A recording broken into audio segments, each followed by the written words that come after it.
Warning! The following live broadcast may contain loud, obnoxious, shrill, and alarming noises that might be considered disturbing, if not outright uncomfortable to listen to, especially if you are wearing headphones. I share my office space with an African gray parrot and two parakeets, and I have no control over their behavior while I am live streaming, unlike my regular videos where I have the opportunity to edit them out as best as I can. If you are sensitive to loud, surprising background noises, I recommend either not turning your volume up too loud or watching my edited, pre-recorded videos instead. Viewer discretion is advised.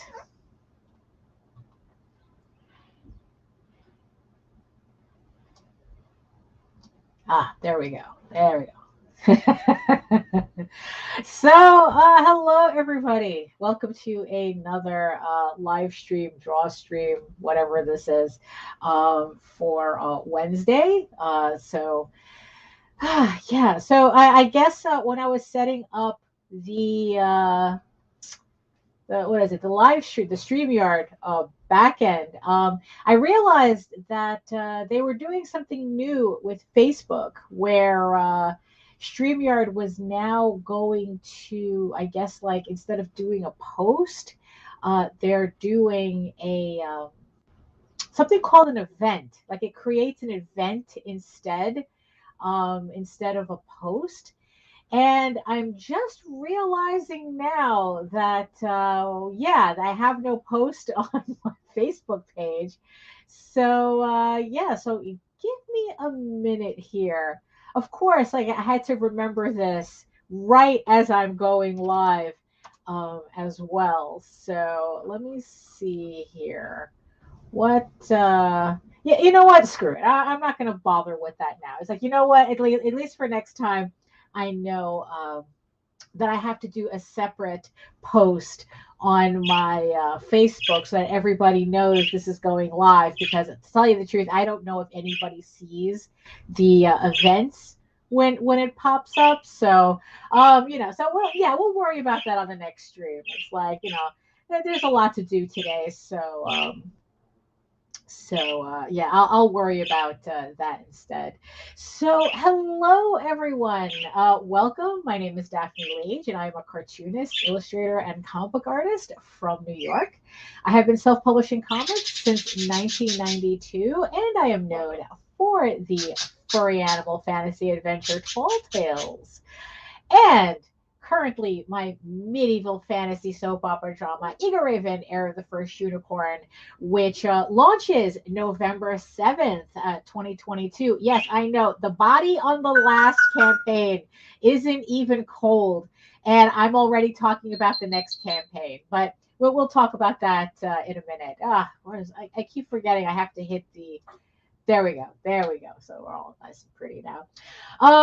Yes, I am also co-host with Nita Lanning on the Rage Into the Vlogs show every Monday and Friday on the Indie Comics Network. And in the meantime, one of these days I'll get these overlays correct.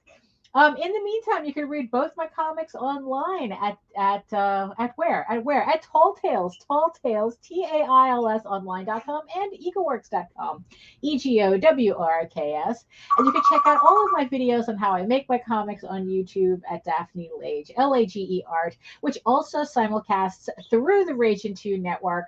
So make sure that you head on over to both our channels and you click like, subscribe, you hit all the buttons, smack all the bells, whatever you need to do to get the algorithm, make the algorithm gods happy. Hit the notification bell so that you get notified every time we go live. And especially on the Indie Comics Network. I keep calling it the Rage Into Network. Did I do that? No. Indie Comics Network simulcasts through the Indie Comics Network. So yeah, where we always have a show going live at least every day on that channel. So make sure you subscribe and all that fun stuff. So yeah, so I'm feeling a little distracted today because I kind of like am trying a new setup. I'm always trying to like optimize how I can do, live streams better. And it's like, so I have a kind of a new setup. I have two tables, which are now, I guess, like cameraed up or whatnot, so that I can showcase things better. And also, I kind of like rearrange stuff on my screen so I can hopefully. I don't know, just be more efficient. I don't know. I don't know. It's like everything's always an experimentation. So we're going to find out together today what works and what doesn't with this new setup. So yeah, so welcome everybody. It's like I see you, the one person who is currently watching me right now. Like I said, I know that probably not having a post on my Facebook feed is not helping. So it's probably going to take a little bit for everybody to get their notifications through YouTube to come on in. Oh yeah, details. Yeah, I know, really. It's like today's the day for detail. The devil is always in the details, right? I mean, so yeah, like I said, it's like there's just like, I'm kind of like moving stuff around, trying to make everything better here. So yeah, so what's going on today? So it's the end of the month already, and usually I'm in a panic, kind of like in a frantic mood at the end of the month because I'm trying to get all this stuff done and whatnot. But I don't know. It's like this time around, I'm a little bit, It's like ever since the campaign ended, I'm kind of like been feeling this very this I don't know, this like kind of like this malaise or something where I'm kind of like, I'm dragging my ass just to get stuff done. um I was talking about it on the vlogs on Friday. Was it Friday? Monday. Today is Wednesday. You see what I'm talking about? So on Monday, I was talking about it where I don't know. It's like this was like a pretty intense campaign for EGORAVEN, Air the First Unicorn Volume 1.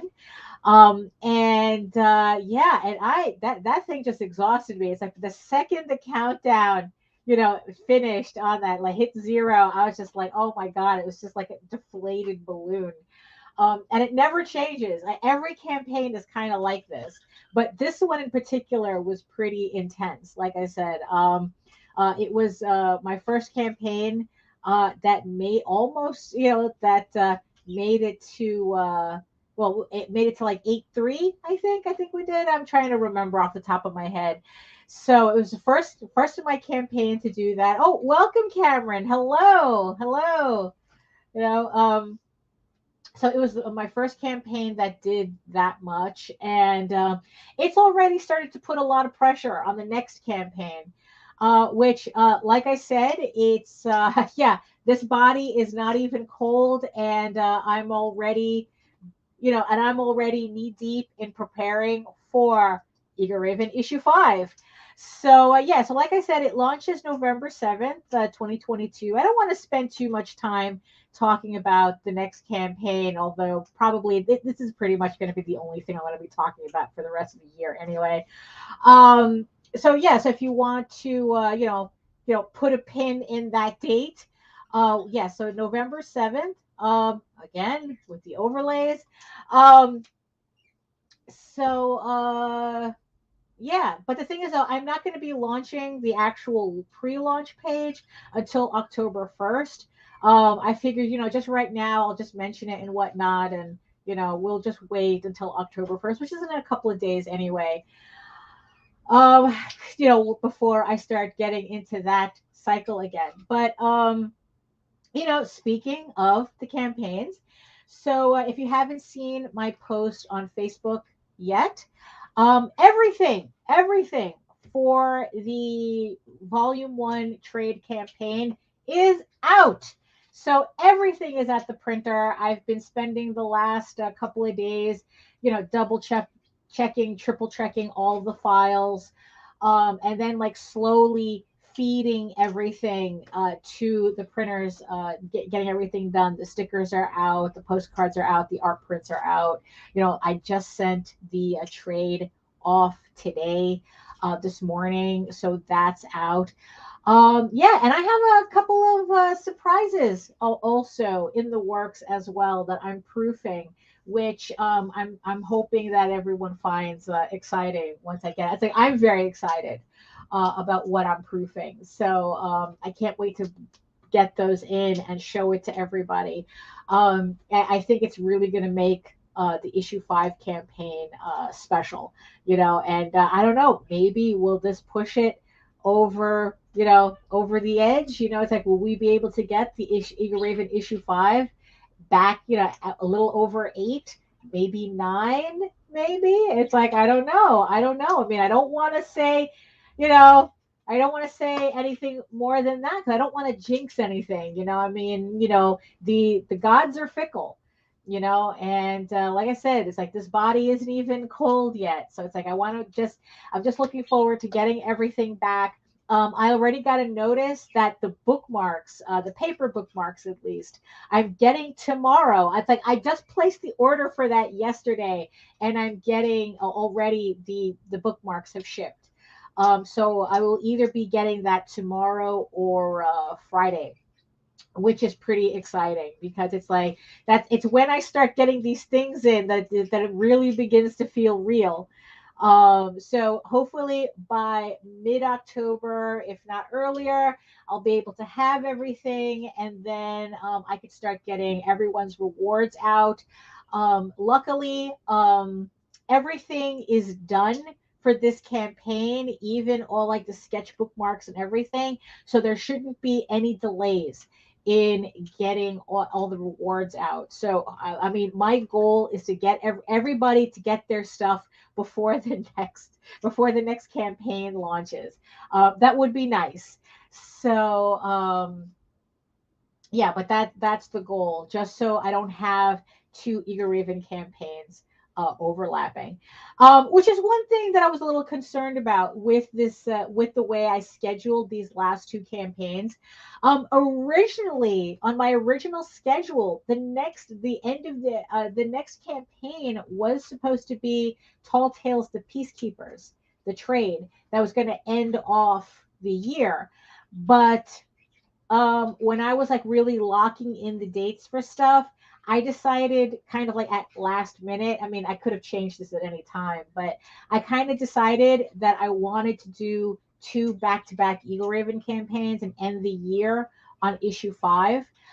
And yeah, so I'm going to find out, on the job, I guess you could say, whether this was a good idea, because it's like, I'm always afraid that I'm going to tire everybody out, with always talking about EGORAVEN and the campaigns and whatnot. I mean, I can't help it. I mean, the book just excites me. It's like that's just what it is. And as I finish everything, I just want everybody to know about it. But it gets a little I don't know. It's like it kind of concerns me a little bit, like because especially right now where it's like, oh, maybe I should have broken up the campaigns with a Tall Tales campaign, then start 2023 with issue 5. But the thing is, though, I think now that I'm thinking back and I remember, it's like the way that I was scheduling it, because what it is that if I started next year with issue 5, volume 2 wouldn't come out until 2024.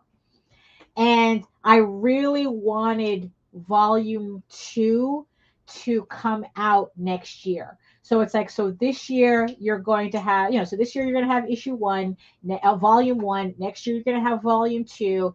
And then the hope is that I can get, like volume 3 in 2024 and then volume 4 in 2025, so that, we're not waiting, too long between volumes. I mean, we're talking about like, and in total, we're talking about like 15, 16 issues.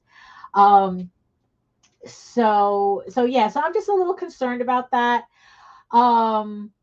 but hopefully it all works out. I mean, I think that with the response that I got on this last campaign, I think people are excited for the book, and maybe putting out issue 5 in November, kind of a little soon. Um, maybe that won't be so bad for me. Also, because also the thing is too, is that I tried to to place that campaign like kind of like keeping it from overlapping for Christmas. It's like it goes, it's going to go through Thanksgiving. But the thing is though, it's like I didn't want it too close to Christmas either, because I didn't want the holidays to affect the campaign. So we're going to, we're testing out a couple of things with this. So I might have made a big mistake with launching issue 5 so soon, but you know what? We're going to find out, because it's like if that's the case, then at least it's something that I could think about for the next, for next year, and then tweak the schedule for that. So yeah, so what else do I have here? Oh yeah, so the other exciting thing that I have, I know that you guys, again, this is the only thing that I talk about.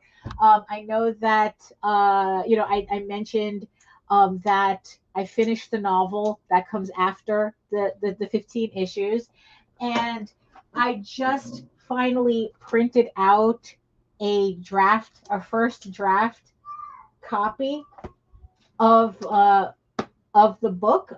Yeah, it's like, look, it's like I have the window open just to get some air in here. So if you kind of like hear anything, that's from outside. So, actually, I forgot I didn't turn that on. Okay, so there we go. My ceiling fan was on, but not the actual ceiling fan. Um, so yeah, so I printed out a first draft copy. I'm not going to look at it yet. I'm waiting for Nita to actually give the entire novel a read through first before I actually start before I go back to actually start tweaking, I guess you could say.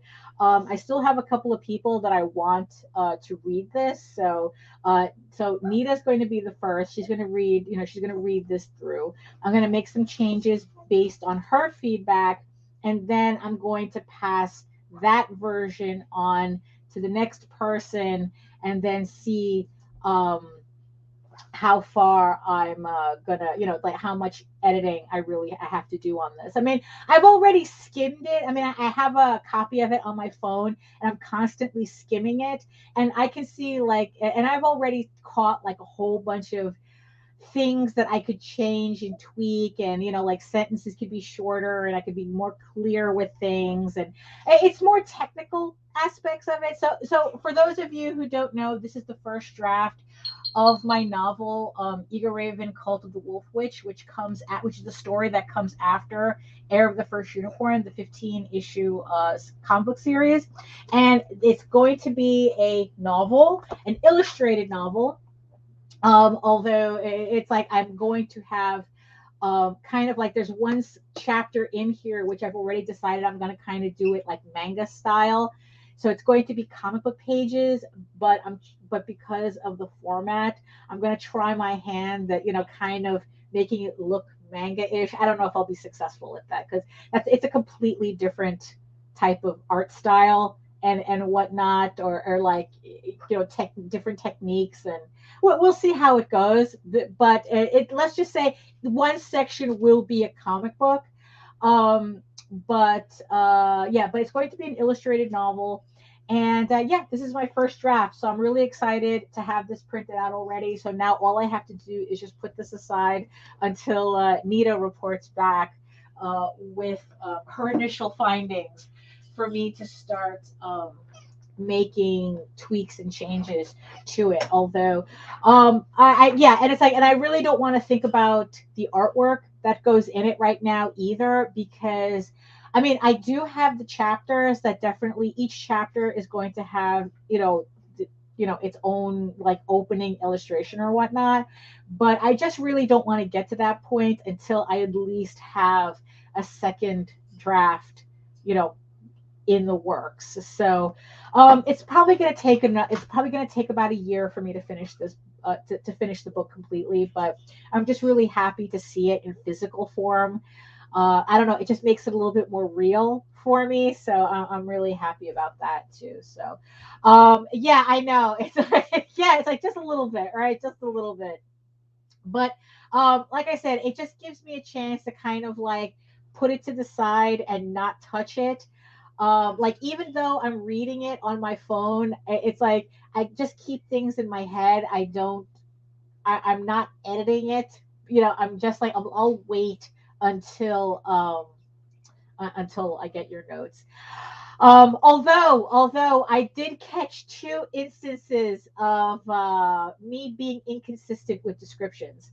So yeah, so I have to also keep that in mind too. I think one was for eye color, and another one was just environmental. That there was something that I mentioned and then kind of accidentally changed it later. But I think there might be a way to kind of to kind of figure that in, that sounds kind of normal. I mean, but the eye color I have to keep consistent. But that's, you know, that's what happens, right? I heard that Robert Jordan had a problem with keeping his characters' eye colors straight as well. So, but you know, I don't want to, you know, I want to make sure I've already made a note for that specifically, um, to make sure that I correct that in the next draft. So, um, yeah. So on that note, oh, one more thing. I want to thank John Celestri for joining me and Nita on, you know, yeah, probably, right? Yeah. Um, you know, I just want to thank John Celestri for joining us on House of Bob on Saturday. We had a great conversation about both of our books. About, well, but mostly we spoke about Bloodwing Angel and the, you know, his comic Bloodwing Angel, which is on Kickstarter right now, by the way. So if you want to check that out, just look up Bloodwing Angel. I'll see if I can put a link in the show notes, or put it in the, or maybe if I need, I could put the link to Bloodwing Angel in the chat. Um, oh wait, do you even have? Do I have? I think you have a wrench in here. So if you can just put a link, or either that, or just DM me and I'll just put it somewhere. Um, Oh, there we go. So there we go. So Bloodwing Angel is in the chat, and like I said, I want to thank John Celestri for coming on, and we had a really good conversation for the whole 2 hours. I was really surprised, and I did some artwork on there, and yeah. So if you want to check that out on the replay, just look up the latest edition of the latest episode of House of Bob. I think the name of the episode is adults talk. It's like adults talking about adult comics like adults, or something. It was like something weird like that, you know.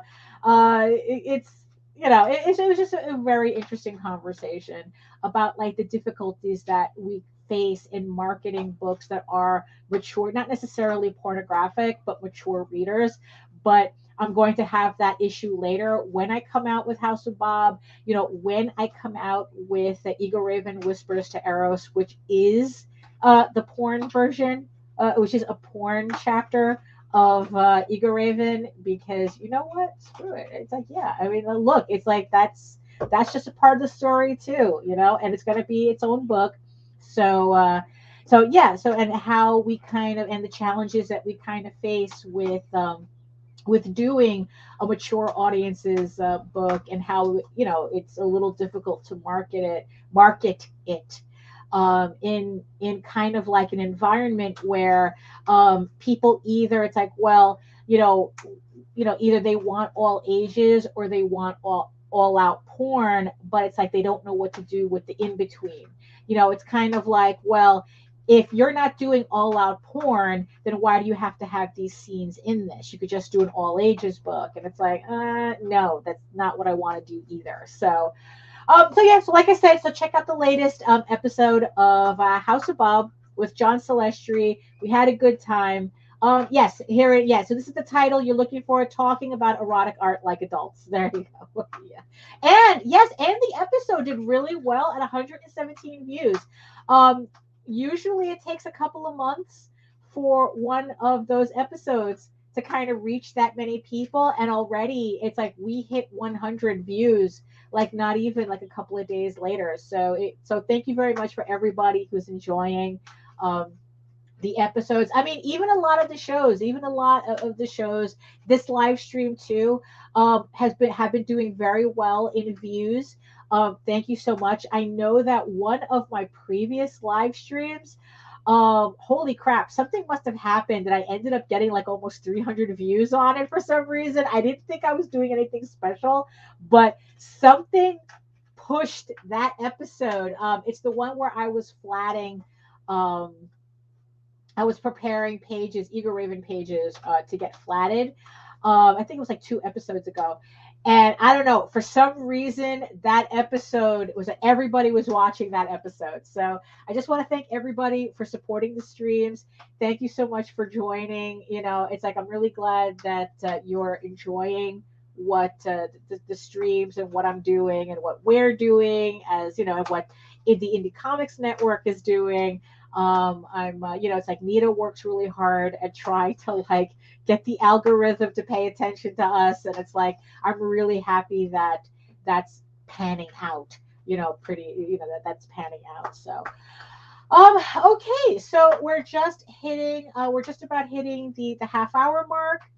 And and I know that all of you are here. If you're joining me, thank you everybody for joining. And I know you're here to watch me do artwork, not to hear me babble on about miscellaneous things, about the usual housekeeping. But you know what? That's what we do here. We do housekeeping and kind of get myself warmed up for the first half hour, and then I can set up, and then we can try this new setup that I have here to see if it works out better. So I'm going to run a couple of commercials, I guess you could say. And and then when we come back, we can start drawing. I'll show you some artwork, and then we can start drawing. So okay, so we'll be right back.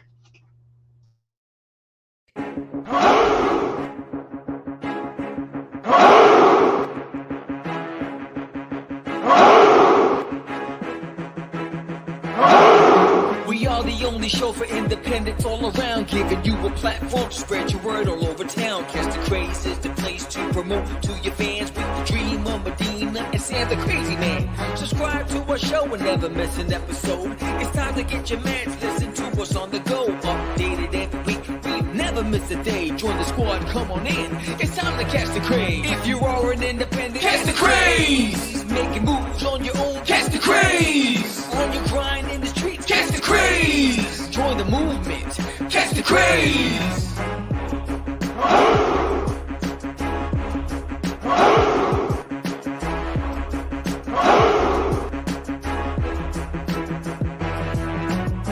Yeah, George, we did it again. Come on now. You know you want to do it. Catch the craze.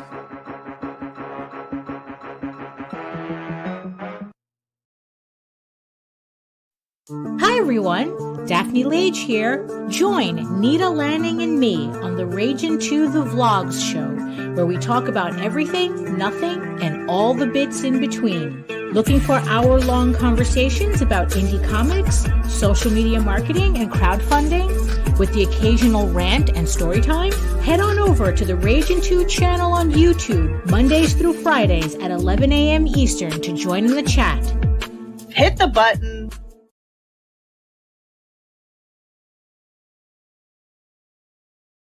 Oh, that it would help if I turned my microphone on, wouldn't it? Okay, so here we are. So last we left our hero here, I was doing a series of sketch covers for the OSWALD Chronicles, which you can find a link to the campaign in the chat. It's in the show notes. It's in its last several hours. So of the campaign, it closes out on Friday. So you still have a chance to pick up the latest books. So these are the sketch covers for the previous campaign. Talk about overlapping campaigns, right? So on the last episode, I was starting to work on this particular cover here. So now, to put a little context in the weird imagery on these covers that I'm going to show right now. So when I do covers, especially for the Oswald Chronicles, because there's usually so many of them to do, I like to work with a theme for the series. So usually it's like, if I'm not just doing straight up portraits, there's usually a theme with the entire series of sketch covers. Because when you do about, like, I think that I must have done like 200 plus, I've stopped counting, sketch covers. So yeah, it gets a little difficult to think about what to do. So in this particular theme that I chose for the Oswald Chronicles, I took inspiration from the painting, The Garden of Earthly Delights by Hieronymus Bosch. The original triptych is at El Prado Museum. And so I decided to base this sequence of sketch covers on this painting, especially, I guess it would be on your, what is it, on your right side, the dark one, the dark panel. So it's mostly based on a lot of the creatures that show up in that particular panel, but the overall theme of the sketch covers is the Garden of Earthly Delights. Although ironically, this first cover here that I was working on the last live stream, it's actually based on the Temptations of Saint Anthony, which is a different painting by Hieronymus Bosch, which is also at El Prado Museum. So so I decided that I was just going to do a series of covers with Oswald just adventuring through the Garden of Earthly Delights and all the weird creatures, Hieronymus Bosch creatures that he meets in his little sequence here. So this is the first one, the Temptations of Saint Anthony, which honestly, I'm pretty sure Saint Anthony is really happy that, he's able to chill for a change. Instead of having little gremlins like that bothering him, little demons. And then this is the second one.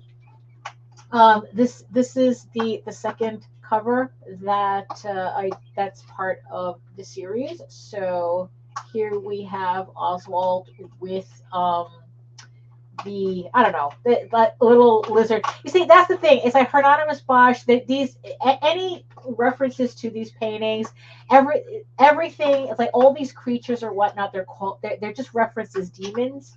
So they're all just like different types of weird demons. I guess we're just gonna have to leave it at that. So this is the second one that I did. So here's the third one. Here's Oswald with a bagpipe monster or something. Like, I don't know. It's like I said, it's like if you really look at some of the details in this painting, it's like, I don't know why Hieronymus Bosch is not considered like one of the first surrealists technically, but I don't know. I guess it's like there's rules to these artistic genres or whatnot that that certain artists fit in and certain artists don't. So here is Oswald with that bagpipe creature, and then here's another one. It's like, look, I don't even know what these creatures are. Like I said, it's like I just picked kind of like really interesting monsters from the painting, and like, okay, so these are just the things that he's coming across as he's going along on these covers. So we have this weird, I don't know, this guy with the thumbtacks. I don't know. It's whatever. And then we have an Oswald skating with that little duck thing guy. I don't know. There's a lot of ice skating in this panel. I think like the panel that particular panel is supposed to be hell, and yeah, and I guess there's a lot of ice skating in hell, you know. So yeah, so I guess hell really does freezes over, or at least enough for demons to go ice skating. Because they do a lot of ice skating on that panel, and then it's like you have the demon in the background eating a giant strawberry, because especially in the center panel, strawberries is a very heavy symbolic fruit in the painting. So I figured, you know, have somebody eating a strawberry in the background. And then here's another one. Here's the next one. So this is, if you look at, again, if you look at that dark panel, this is a bird creature from, there's that, there's the human, kind of like, that's Hieronymus Bosch's self-portrait in the center of that particular panel. And then he has a platform on top of him. So this is the bird guy that's on top of that platform with a giant bagpipe in the background. So, you know, here's Oswald with that guy there.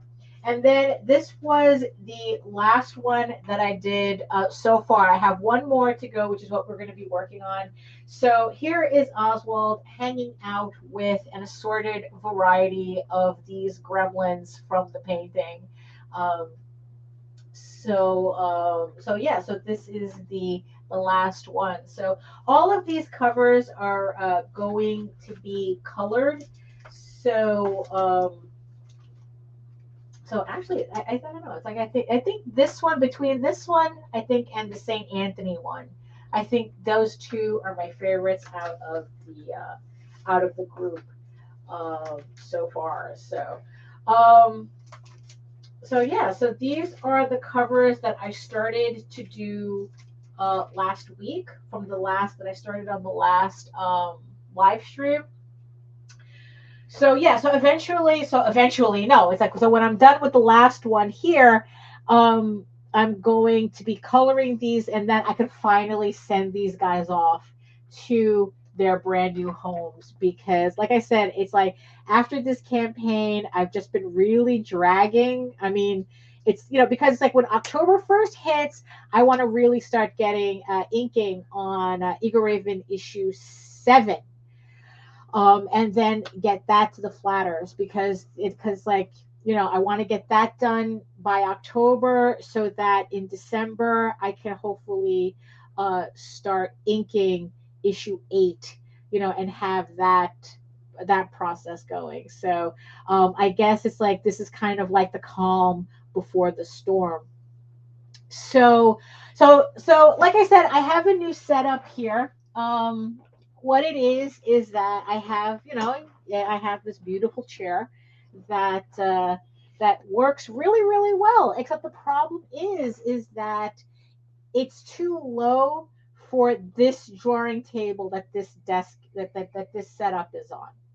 So it's a little uncomfortable for me to work on. So, you know, because this gaming chair is low so that you can work on a computer, so you can, you know, be playing on a computer. So of course computer desks tend to be lower. So what I did was I had another drawing, like a portable drawing table, a topper, you know, that I put on my computer desk, and it's just the perfect height for the chair. So now I have technically 2 drawing areas.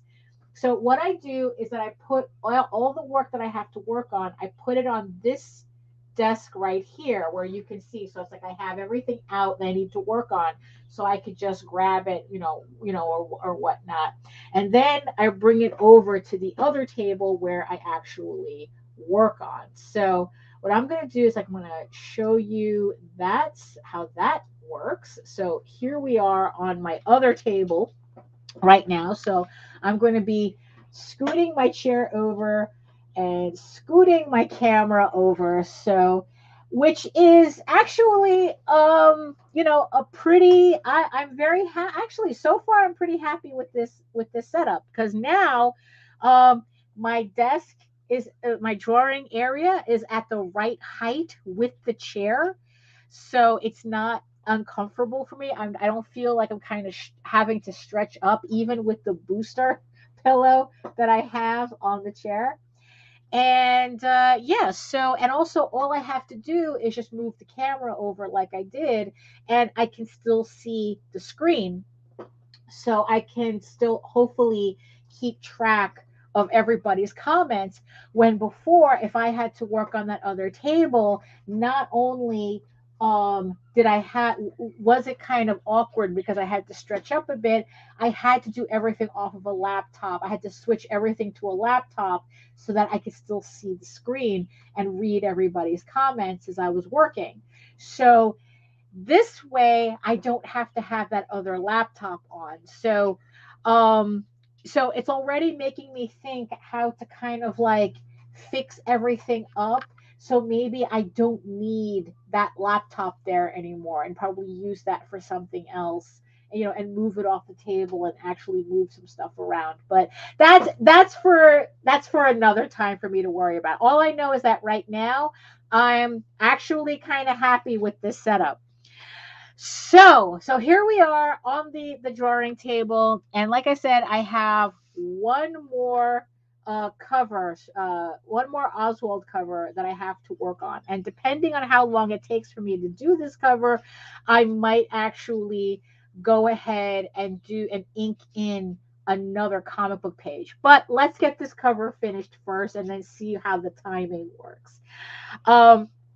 So this is the last sketch cover for the Oswald Chronicles for this series.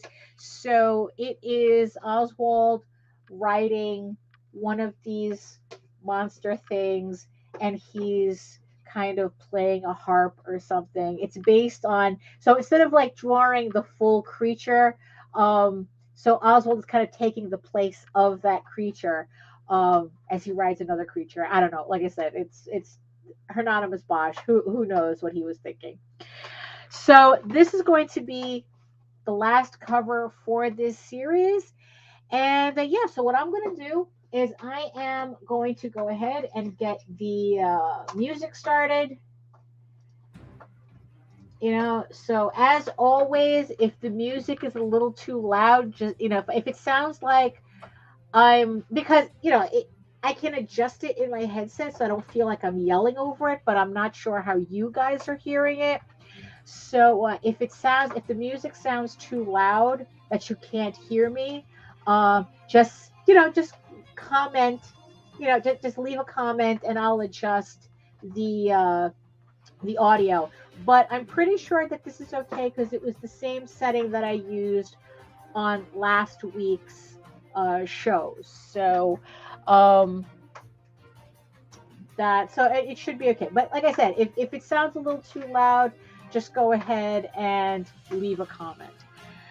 So yeah, so for this piece, because of the type of paper that we're using, I don't use my RapidOGraphs on this, so I'm using my Faber-Castell Multiliners, which pretty much have been, in terms of having a portable set of multiliners, or just multiliners in general, because I wouldn't call the RapidOGraphs that I usually use, because I usually like ink my comic book pages with technical pens, but it doesn't do really well. I don't like the way it feels on this paper, so I use multiliners.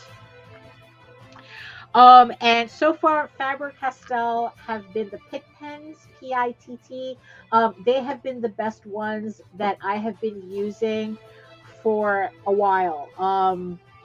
It's like, I know that I've done a series of videos trying to compare all of these pens and which one that I like the best. The irony of it is that at the time I was using I think I had said that my favorites were the Copic multiliners, the refillable ones, the silver ones. I think they're the Copic SPs. And I tried using them the other day and I just couldn't do it. It's like, I don't know. It's like they are no longer my favorite multiliners. These are. So I'm going to be Inking with these, actually, like, this is the number 3. So I want to do the number 3 first. So, and yeah, and what I like about these pens is that I guess they have actual ink inside it, like actual like India ink in them. So it pretty much acts the same way as my RapidOGraphs, but in a very portable form. At least, because it's like the RapidOGraphs, they require a lot of maintenance. I mean, honestly, I don't recommend them for people to use. Technically, they're not supposed to be used the way I use them, but I use them anyway. Um, but they're, because they're very messy, and especially if you travel, they don't travel well. Especially if you're going on an airplane. It's like you really want to make sure that the pens are clean and empty if you're going to take them on an airplane, because yeah, you'll have them exploding all over you. But these, you know, like I said, I swear by them. I'm constantly buying them. Um, if I could buy them in bulk, I usually try to. I think I probably should place an order for more of these pens, um, just to make sure that I always have them on the ready. So yeah. So already with this setup, um, it's a huge difference. I feel like I'm working in a more conducive setup, uh, than feeling like I have to go. I'm going out of my way for something for the sake of the live stream. So yeah, so that's gonna have me thinking a little bit about rearranging my desk space, or at least the surface. I mean, the layout of the actual tables are fine. It's just what's on them, that's probably going to change because of this. Yeah, so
Oh, hello, James. Thank you. Thank you. Thumbs up too. Thank you.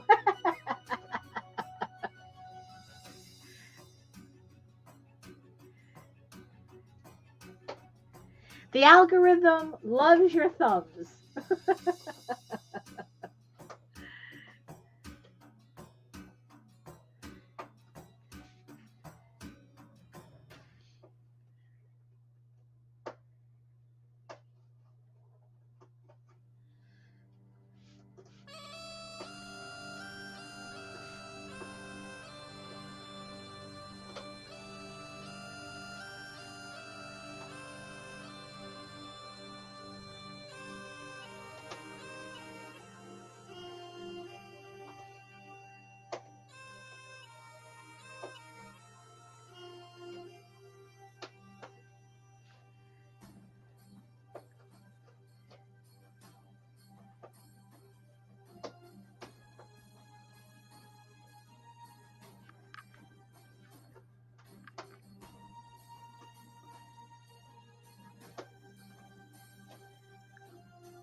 Oh,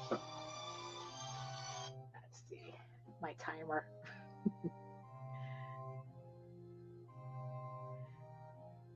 Getting in the way of today's sermon.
advanced classes.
Oh, hello, Tyler. Yes, happy Wednesday. Happy Wednesday.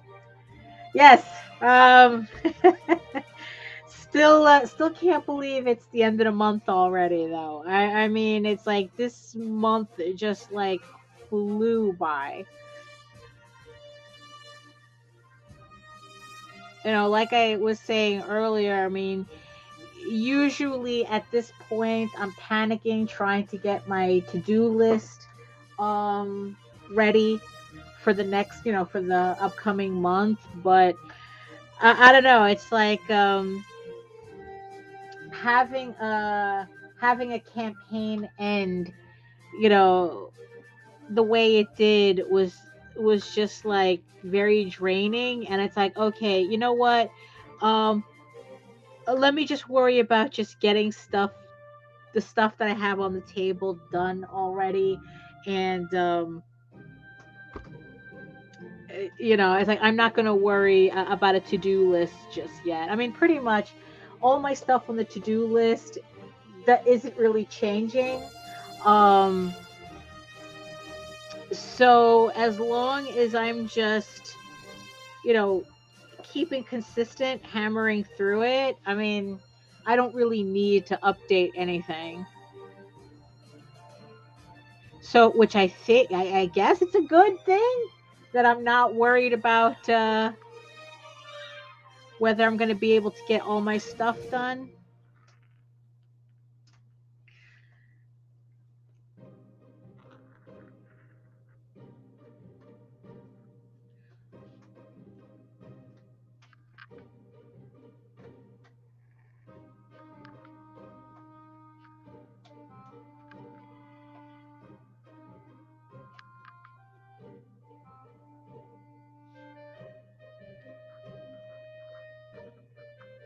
Yeah, because really it's like, in the end, it's like, oh, hey, Nick.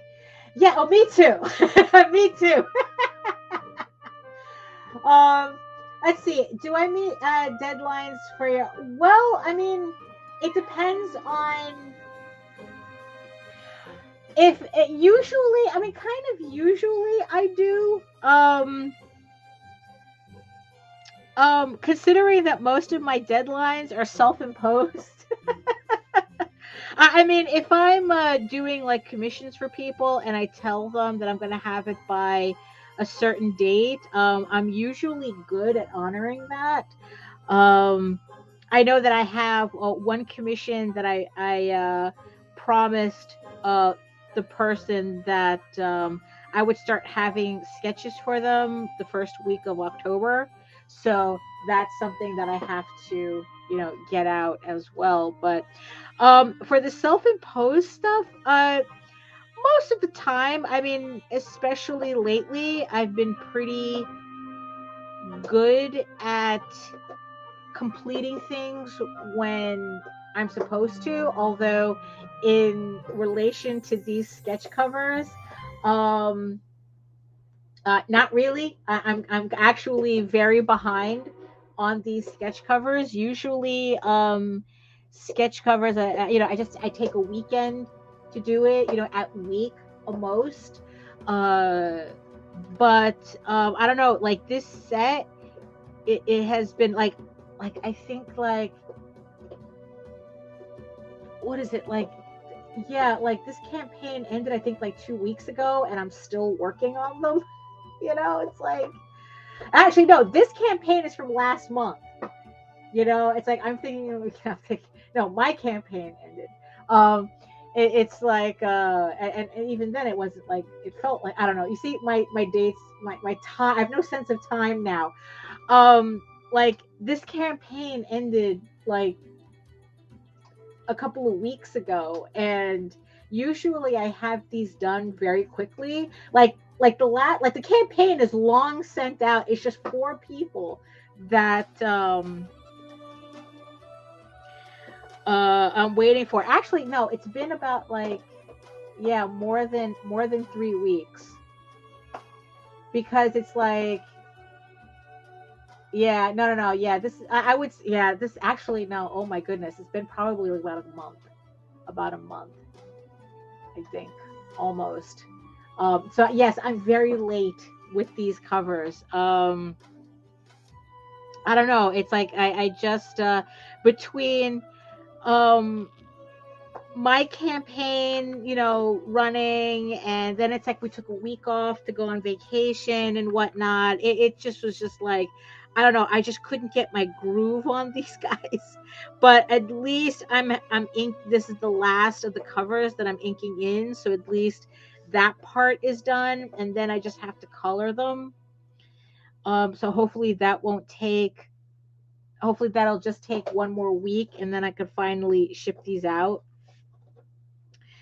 When it comes to the campaigns, so far I've been pretty close.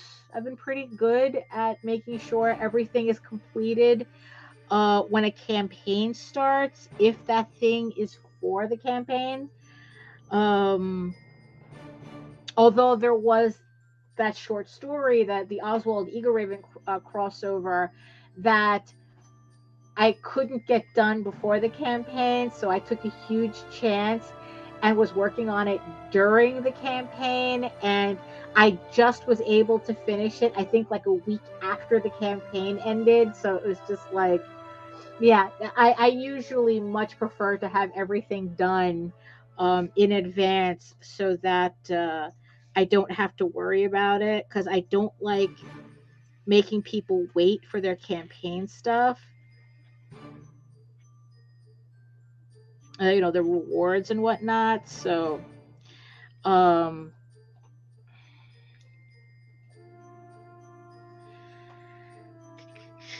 okay, you know what? I think I'm gonna call this. I'm gonna call this cover done. Um, because yeah, because in that way, yeah, because it's like, they're sketch covers. Most of the detail is gonna come in the coloring. So yeah, so it's like, you know what, I'm not going to like purposefully overwork this one for the sake of the stream. I have another thing that I can work on, you know to close out the stream. So yeah, I'm calling this piece done. So let me just,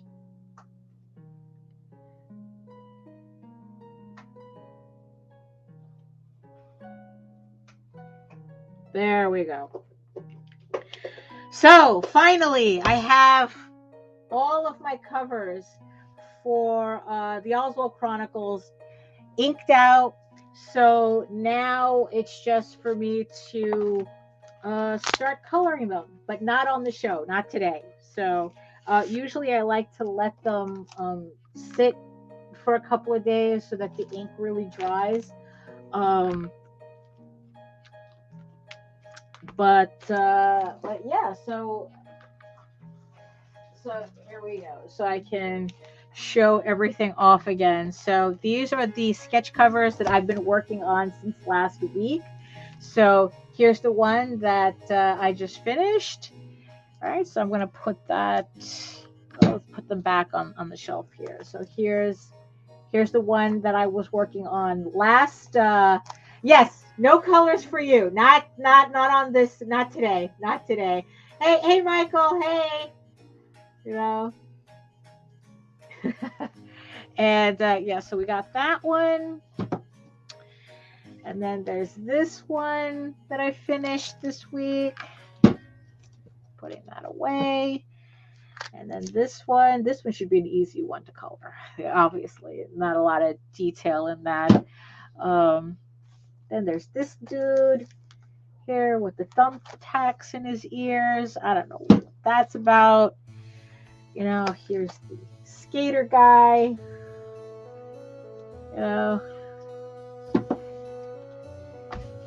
Here's this guy. And then here is the last one of the series of the Oswald in the Garden of Earthly Delights series. So yeah, so I'm going to be coloring those up this week, and keep an eye on my Facebook so that you can see when I upload the final pieces for that. So let's see, what do we have here? So I said in the description that I was going, if I was able to finish that in time, I was going to start inking an actual comic book page. So I think I'm going to hold myself to that. And here we go. So I'm going to be. So this is the page that this is from a short story that it's an 8-page short story from the EGORAVEN Tales from the Outer Kingdoms collection. And so far, what I've been doing with these short stories is I've been turning them into stretch goals on individual issues and then adding them to individual issues as a bonus for everyone who supports me on Kickstarter. And version of that issue with the short stories in it. And then it's like, because outside of the campaign, I reprint them without the story. So the idea is to get is to produce enough of these stories so that it'll be its own trade paperback. And what it is the premise of these short stories is that, I have the 15 issues for Heir of the First Unicorn, the series 15/16. I'm not sure if I might have to add an extra issue at the end, near the end. And what these are kind of like the little side stories that didn't make it. Usually what I do is like when I was writing the story, I had all of these different ideas as to like, just like little like, oh, well, this, like, okay, here's a scene, here's a scene, here's a scene. And then the goal is I take all those scenes and then try to link them together in a coherent story. So that's what happened with Heir of the First Unicorn. Problem is that I had a lot of these scenes that didn't make it because it's either they're not really relevant to the main storyline. They don't really move it along, so they didn't fit in that narrative for the main story. But I really liked the stories because it's like, even though they did pretty much nothing for the main story, I kind of like them in a sense where they show off more of the characters. They're more like just little character vignettes. So I've been just putting them together, actually doing the short stories, and that's all they are. It's like they're just like, like this particular story is EGORAVEN goes to the doctor. It's an 8-page story about EGORAVEN going to the doctor. I mean, it makes no sense in the main storyline, but I thought it was a cute enough story that it should still exist. But, it doesn't fit anywhere. So I use these stories as stretch goals. And like I said, they will all eventually be collected in a trade paperback of its own. So yeah, so that's what I'm doing here. So,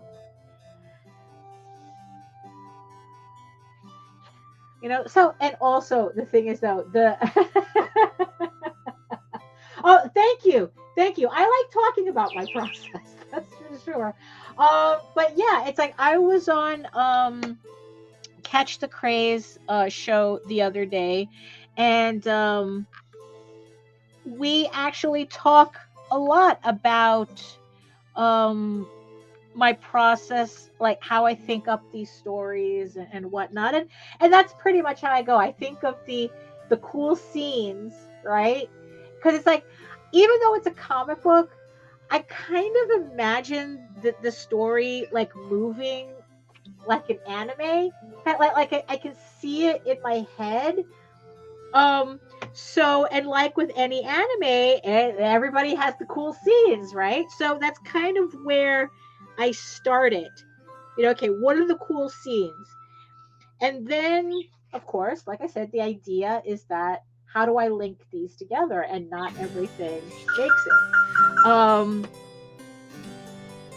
but the thing is though also is that, like, I wouldn't exactly call this story a cool scene, as much as it was a funny premise that doesn't fit in the same. It doesn't fit in the story, but it's too funny for me to just let it, because it's about a unicorn going to a doctor. Why the heck would a unicorn want to go to a doctor, right? I mean, so it's just a ridiculous premise. It's a silly little 8-page story, and yeah, I didn't want it to go to waste.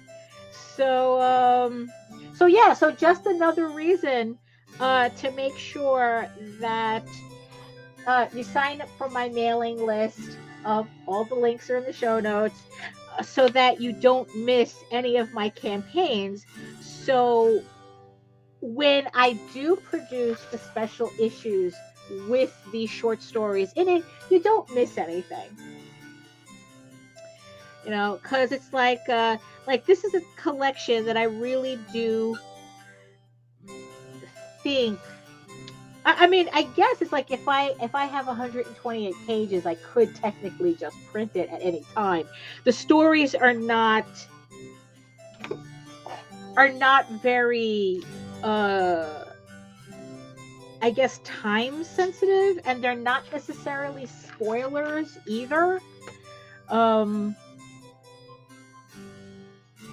So I just haven't decided that part, because this is the type of book that I could imagine putting out after the two novels. Well, not two novels. It's like I haven't decided what to do with Whispers to Eros yet. I'm still kind of thinking about the format of that. Because it does have a lot of prose story in it. That particular one has a lot of prose stories in it. I have a comic book. I have a comic section that's in it. But I really like the format that I'm using for the novel, for the Wolf Witch novel, which is the next one. And I'm kind of wondering if I should rework that book so that they actually match format wise. I mean, granted, it would require me to redo the comic story that I made for that book. Oh, well, we're working on it. It's like whatever comes up on that playlist from Epidemic Sound, that's what we got. Oh, is he another one? Oh, okay. So afterwards, I'll go back and I suck at maintaining my friend request list. If you all haven't noticed already, so. Now for these pages, this is where I use my RapidOGraphs. It's just a better, that's just what I use to ink my my comic book pages. Sometimes I might use the pick pens, but only that's only if my thinnest RapidOGraph is acting up.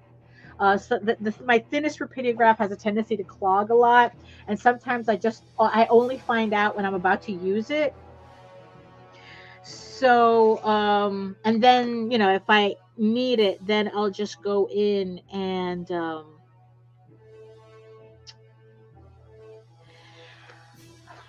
oh, there we go. Okay, so I'll make sure to find his friend request and let him into the club. Even though it's not much. My Facebook page is not much of a club. There's nothing private on it. So if I haven't accepted your friend request yet, just follow the page anyway. You're not missing out on anything. All my posts are public. So Yeah, but you know what? It's like I'll make sure to look up Michael's friend request. So yeah, so what it is with these two novels. So and that's also another thing. I think this is how far ahead my brain is with all this. Um, so Cult of the Wolf Witch is actually part of a pair of novels. Well, part of a pair of books I want to release at the same time. It's going to be like together on its own. It's going to be together on a Kickstarter. And uh, later on, after this series, although I haven't decided yet, it all, you know, it all depends. This is my if everything works out schedule, you know, type of thing. Um, so I have these two books, Cult of the Wolf Witch and Whispers to Eros, which are the two books that introduce Eros and Loki into the EGORAVEN canon. Although technically Loki is canon already, he was a he. I introduced him in one of the short stories that appeared in a previous campaign,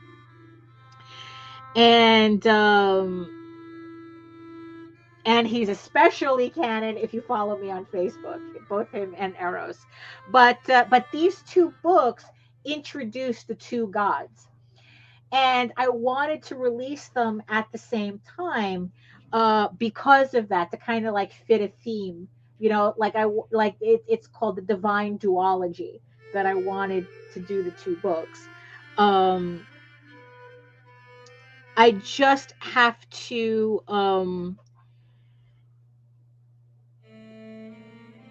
just commit to the format, to the Whispers to Eros book, because like I said, if I decide to do it in a format where they both match, I have to redo one of the stories, because one, the original comic book pages, I have I think it's like 12. I have a 12-page story that goes in that comic. Is it 12 or 8? I think it might be 8. No, it's 8 pages. It's 8 pages. And it's in full color. Problem is it wouldn't fit the format because those books are getting printed in black and white. So this is obviously, you know, it's done for color. So I might try to do it manga style and try to redo those pages so it looks better on in that form, in the novel format. um but like I said, I haven't decided yet. And then maybe uh print either offer up the original color version as like a PDF, or as kind of like a supplement, like kind of like a little separate supplement to that, just so you can have both in the color version and the black and white. So um but yeah, that is such a future me thing to worry about. um oh, and there's green sleeves. Here's green sleeves on the rotation. So um let's see, so here we go. So when did you first start illustrating stories? Was that what's something that inspired you? Well, if we're talking about um well, I've always been interested in prose in general. I mean, that's kind of where I started. I didn't really get into comics until later. I was a late comics bloomer, and so novels was always my thing. I remember Meredith, a friend of ours who passed at the beginning of the year. You know, still miss her, by the way. She had said that she was surprised how, like, for a comic book person, how I thought, how my thinking was very much like a novelist. And and it's because of that, because that's more my background. um in terms of prose writing. It's not like I've written novels before or whatnot, but I've always dabbled in prose, like, like writing fanfic and stuff like that. Yes, I wrote fanfic. And so when I was putting together EGORAVEN seriously, well, the first time,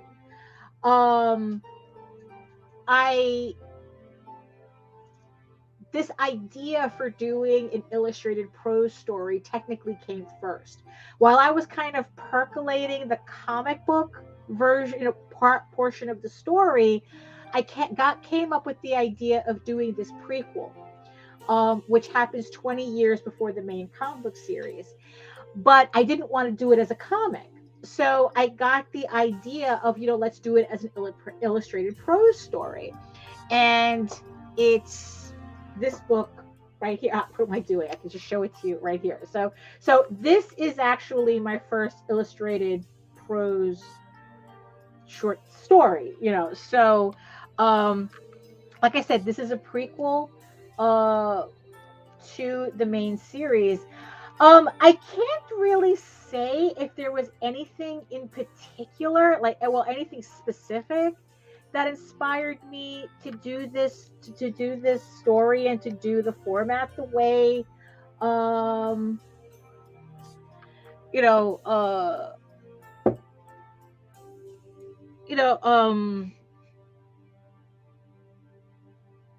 I don't think that there was like any one book that made me, I don't know, it just felt like it was something that was kind of like always natural for me to do. It's kind of like putting together the the way I like doing comics and the way I was interested in prose writing, so it just came together that way.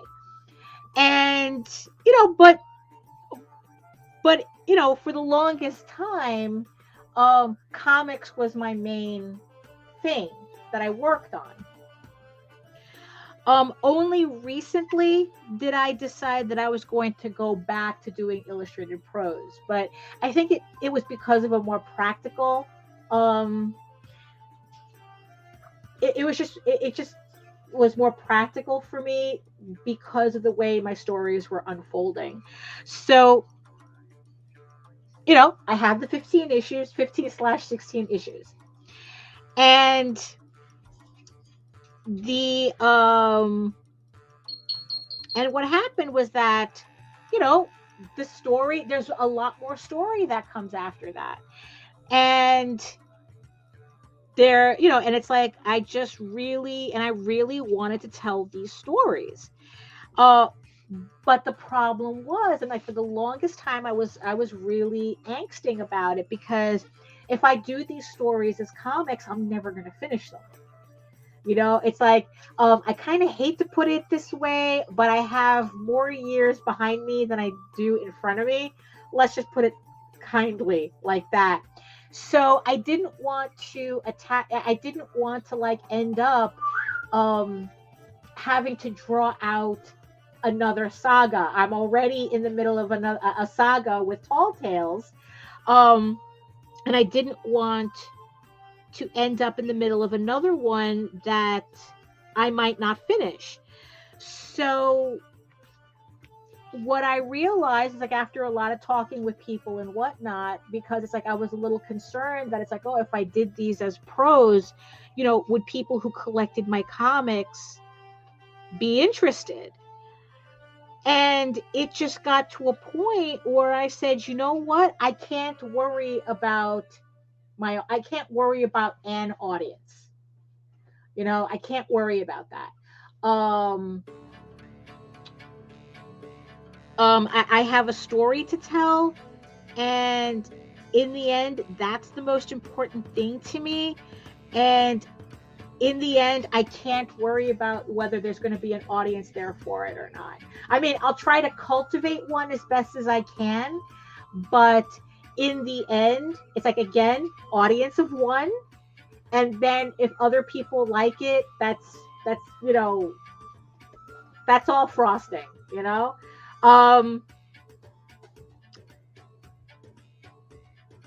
So that's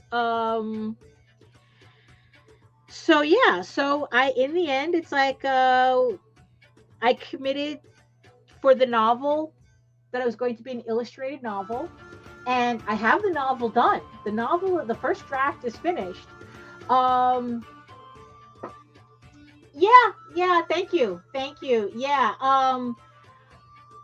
That's the important part for, I mean, because it's like, honestly, I mean, there's enough people out there who are getting who are in the creative field, who all they care about is selling the IP, and that's it. You know, it's like they really don't have a personal investment in seeing the story through other than that. And I'm just not like that, you know.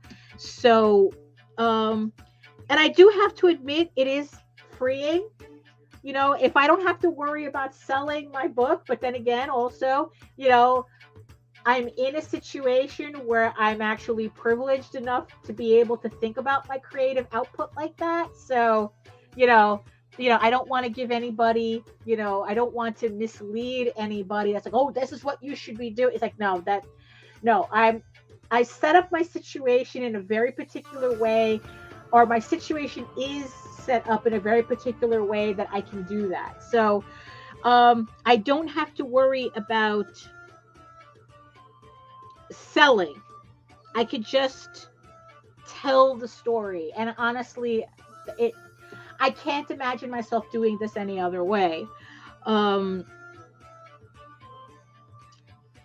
So I've made the decision to do an illustrated, that everything after the 15 issues is going to be illustrated novels, because in the end, it's the only way that I can get these stories out, and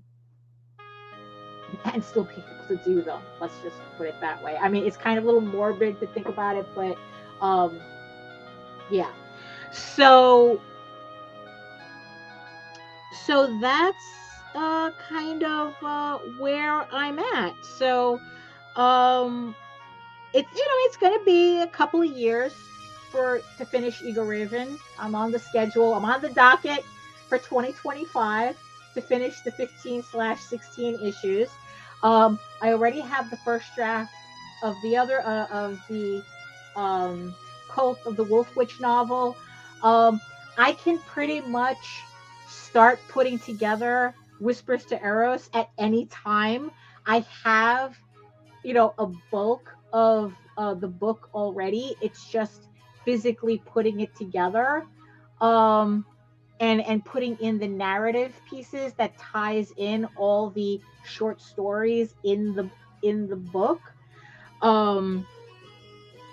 Because that one is not necessarily a novel as much as it's a collection of short stories that are tied together by an overall narrative. So it's going to be a shorter book, but it's still going to be an important part of the EGORAVEN canon, the EGORAVEN storyline. So that's, yeah, so that's kind of where I'm at right now with that. Yeah, so it's just like really probably what it is that once I kind of get myself ahead on issue 8, probably that's when I'll start worrying about that book, you know. And then depending on, once, you know, it's like I start really moving along on the second draft of the other novel, of this novel, that I'll start worrying about that book, because because like I'm really liking the idea of putting them out together. Also, kind of referencing House of Bob here.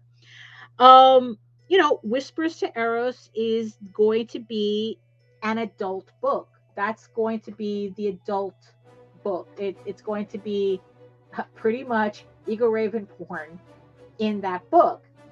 And I don't have the confidence in doing a standalone campaign with that. So if I combine it with uh the Wolf Witch book, I think it'll have a better chance. And then just continue offering it in every subsequent campaign, of course. But I think that for the one campaign, I want those two books together because I think that they will work best together. The novel makes references to things that happen in the Eros book. So I think that if I release them together in its own, together in one campaign, it will make sense narrative wise. Um, and also I think too is that, I mean, is it going to be necessary for people to read an adult book to understand the story? No, you don't. You don't actually. Um, so at least if I do a campaign with both of these books in it, it will give people the opportunity to not get that book if they don't, if that's not the type of book that they're into, but still feel like they're supporting the campaign because they're getting the other book. Um, so yeah, it's just a lot to kind of think about, but the the foundation of those ideas is that the books are getting done anyway. Whether, however I do the campaigns, the books are getting done anyway. Um, like I said, the audience is nice. It's nice if they're there for it, but the books are going to exist. There is no, well, I don't know if I can sell it, so I'm going to put this away for another more marketable project. That's not how I function. That's not how my brain functions. um oh, thank you, yes. So if you want to join along, if everyone else wants to join along, you can head on over to my website there at egoworks.com, and yeah, where you can actually read the first 5 issues of EGORAVEN in its original black and white format before I remastered it for Kickstarter. Um, I've decided that I'm going to take that down by the end of the year. So at the end of the year, I'm going to take it down and start 2023 with the full color version on a cycle, serialized on the website. So if you want to just check out the story and then kind of like compare it to how the Kickstarter versions have changed, that's, that it's the best, now is the best time to do it, but thank you for enjoying the website and following along as I ink here. um yeah, so that's pretty much what I have, it's like yeah, that I have going on. um yeah, I have a lot of uh like stories that are currently in progress, believe it or not. I have the starts, I probably have the starts of several novels, because like I said, I have these ideas in my head, these scenes, and then I write them down. I put them on, I just write them down, get them out of my head, and then the idea is that eventually I get enough of these vignettes to come together in a novel that'll make sense. And sometimes I have so many vignettes, I have several novels technically started, which is what I have. Which is what I have now. So, but at the same time, step at a time, I'm trying to pace myself. I mean, the one novel that I have ready still has, there's a lot that I need to do for it. So, I don't want to get ahead of myself and accidentally trigger another panic attack because yeah, because my schedule is a little like a little like, oh, my schedule is a lot. That's what I mean.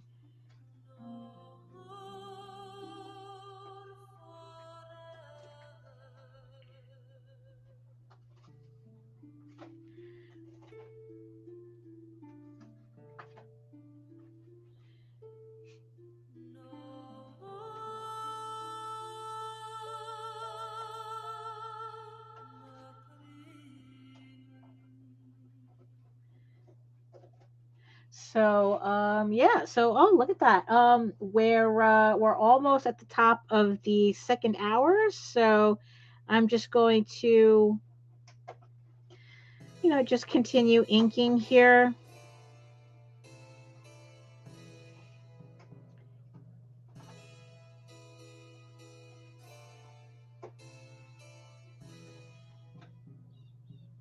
While we continue to enjoy some lovely Baroque jams, you know, courtesy of Epidemic Sound, which Facebook will, all as they always do, will flag me for and mute the video until I keep reminding them I have a subscription to Epidemic Sound. So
oh, okay, we got 5 more minutes. We got 5 more minutes. So I'm just gonna continue inking until we hit that 5 minutes.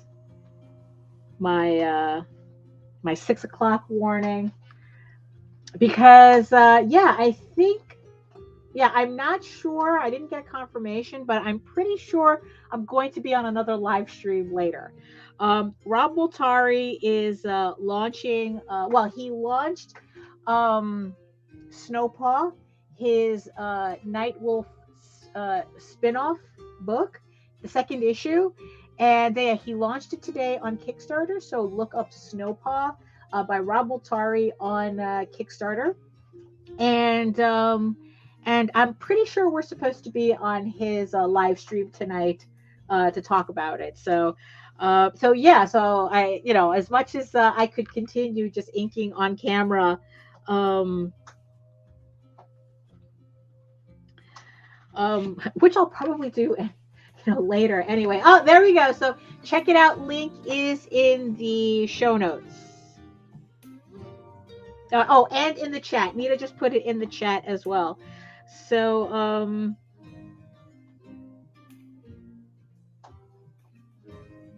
yeah, so I at least need some of that time to prepare for another live stream. And I'll probably, just continue what I'm doing now on that live stream as well. Because honestly, I'm really liking this new setup. I'm actually really happy with it. And yeah, I'm probably going to, yes, we're probably going to be doing streams like this from now on, except, instead of using the other table and the second laptop, I kind of like how this consolidated everything into one space that's actually more usable for me than what I had before, than what I was using before. So really happy with that.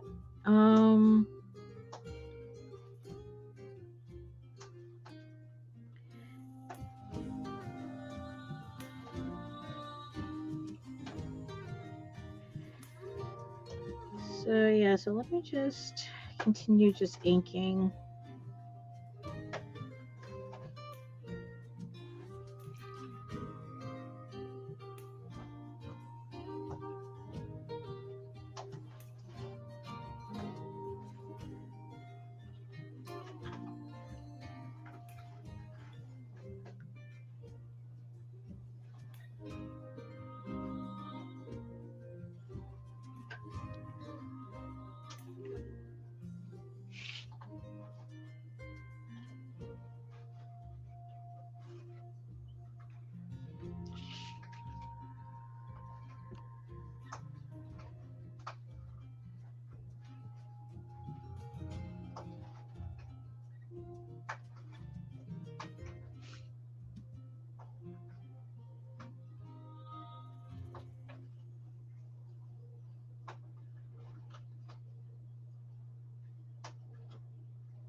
Oh, hey, Joe.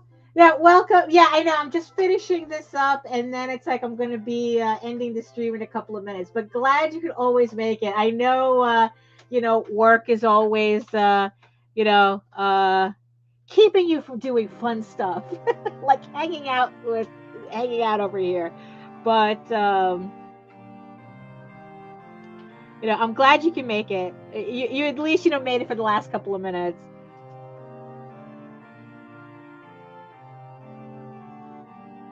Oh, listen, you made it in time for the sermon. You made it in time. Oh, wait a minute. Do we get to end on a note, on a different note? Do we get to end on I don't know who it is, but it probably is for Hoga guys. I asked my friend Joe, I asked my friend Jake. They said it was for Hoga guys. Haven't heard that in a while. Yeah, exactly. You just made it. Actually, you just made it for me to pretty much tie everything up here. So this is the page that I was currently working on. I just put aside where did I put it? The cover that we just the sketch cover that we finished today. As well, one of the rare moments where I get to finish a piece of artwork on the stream, and I was able to start inking this page for an EGORAVEN short story for a future campaign.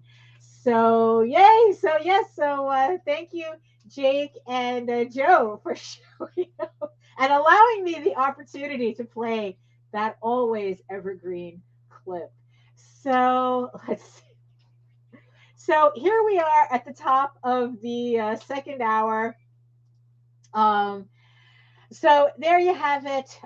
We get to try out my new. I got to try out my new setup. We get to do, so now it's like I get to slide my camera over to its regular position, and it's like it's very easy for me to maneuver stuff. So I would have to say I think that this new layout is a success. I'm going to be, definitely going to be keeping it.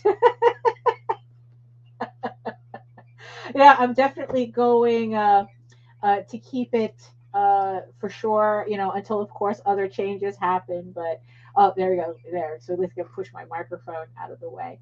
Also, I hope that the sound didn't change too dramatically when I went to change to a desk, because on the last episode, I realized that by using this desk, because the way my microphone was set up, it sounded echoey because now I wasn't in front of the microphone, because I technically had my back to it on the last episode, so it sounded kind of echoey. Hopefully that didn't happen with this, because I'm technically, look, this office is the size of a postage stamp, but distance is still an issue. I mean, for certain things. I mean, that's just how it goes, right? So here we are, end of the show. Thank you so much for everybody who joined me.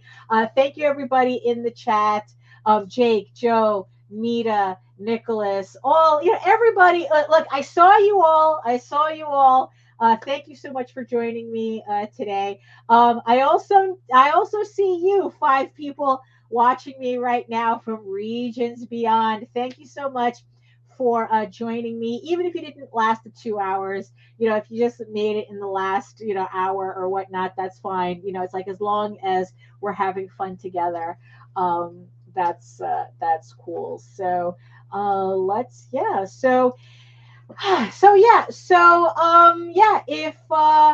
if you're interested more in if you're interested in seeing more of my work and whatnot, you can head on over to my main portfolio site at egoworks.com, where you can find links to all of my social media sites. But these are my main ones here. But I mostly post to Facebook. If you want to see updates and current work in progress and all that stuff. And like I said, I suck at the friend requests. I keep at maintaining that. So if you want to follow me on Facebook, just go ahead and follow me on Facebook. You don't have to send a friend request. All my posts are open. You're not missing anything. You're not missing any updates, any new artwork. It's all there for you to enjoy. So yeah. But if you want to try your luck at sending me a friend request, just look. Like I said, I stink at it. I think Nita. I had her all waiting for a friend request for 2 years. So. I mean, it's like, there you go. That's just how I am. So Facebook. And also don't forget that you can check out more of my previous, you can check out my previous videos of the live streams of House of Bob, and you can, videos on how I do my artwork here, if you're watching me on YouTube at Daphne Lage, Lage Art, which, like I said, also simulcasts through the Indie Comics Network. So make sure you like, subscribe, share, all that fun stuff. Hit the notification bell so you get notified whenever I go live or Nita goes live or any of our shows go live. And like I said before, you can read the first 5 issues of EGORAVEN, Air the First Unicorn, in its original black and white format. But if you prefer your fantasy to be more of a furry Lord of the Rings adventure, you can follow the link over to Tall Tales, TAILSonline.com, and read the first 20 issues of Tall Tales for free.